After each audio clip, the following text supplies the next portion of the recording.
दरम्यान पश्चिम आशियातील युद्धाचा थेट फटका आता महाराष्ट्रातील शेतकऱ्यांना बसताना दिसतोय। इराण परिसरातील युद्धामुळे द्राक्ष आणि केळीची आखाती देशांमध्ये होणारी निर्यात पूर्णपणे ठप्प झाली आहे। द्राक्ष आणि केळी निर्यातीचा मुख्य हंगाम हा जानेवारी ते मे असा असतो। मात्र ऐन हंगामातच समुद्री मार्ग बंद झाल्यामुळे भारताला मिळणाऱ्या सुमारे 7,000 कोटी रुपयांच्या परकीय चलनावर मोठं संकट निर्माण झालं आहे। या परिस्थितीचा सर्वाधिक फटका महाराष्ट्रातील नाशिक, सोलापूर, सांगली आणि जळगाव या प्रमुख निर्यातदार जिल्ह्यांना बसतोय। भारताच्या एकूण द्राक्ष निर्यातीत एकट्या नाशिकचा वाटा तब्बल 70 ते 75% आहे।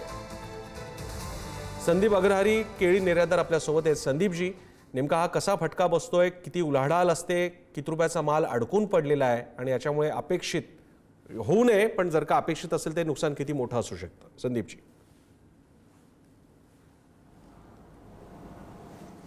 सर आता नुकसान याचं जे कोटी रुपयेमध्येच आहे, कोट्यवधी रुपयाचं नुकसान आहे याच्यात। आता ते ॲक्च्युअल आपल्याला तेव्हा समजेल जेव्हा हे ट्रान्सशिपमेंट होईल। सर्व शिपमेंट झाल्यावर समजेल, जर ते प्रॉपर शिपमेंट पोचले तिथे तेव्हा एखाद्या वेळेस नुकसान कमी होऊ शकतं, नाही तर हे नुकसान भरपूर राहील। जर कधी पाळी आली आपल्याला हे सर्व माल डोमेस्टिक विकायला, मग तेव्हा हे नुकसान खूप मोठं राहील।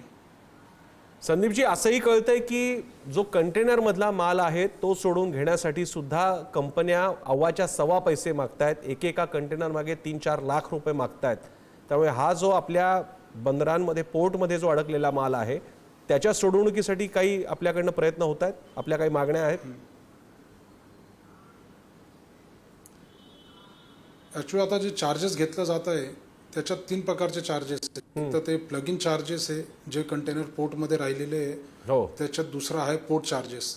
हे 2 चार्जेस जर आपले कंटेनर बॅक टू टाउन येत आहे तेव्हा लागत आहे। ते जवळपास 3 ते 4 लाखच्या आसपास जाणार आहे चार्जेस, इन्क्लुडिंग ट्रान्सपोर्टेशन। आणि जर तुमचा कंटेनर इन ट्रान्झिट असेल, समुद्रात असेल, मग त्याच्यात त्यांनी रिस्क सरचार्ज म्हणून ॲड केलं आहे शिपिंग लाईन्सनी, जे जवळपास $3,000 ते $8,000 पर्यंत आहे, डिपेंडिंग ऑन शिपिंग लाईन। मग या प्रकारे चार्जेस हे घेतलेले जात आहे। धन्यवाद आपण दिलेल्या सविस्तर माहितीसाठी।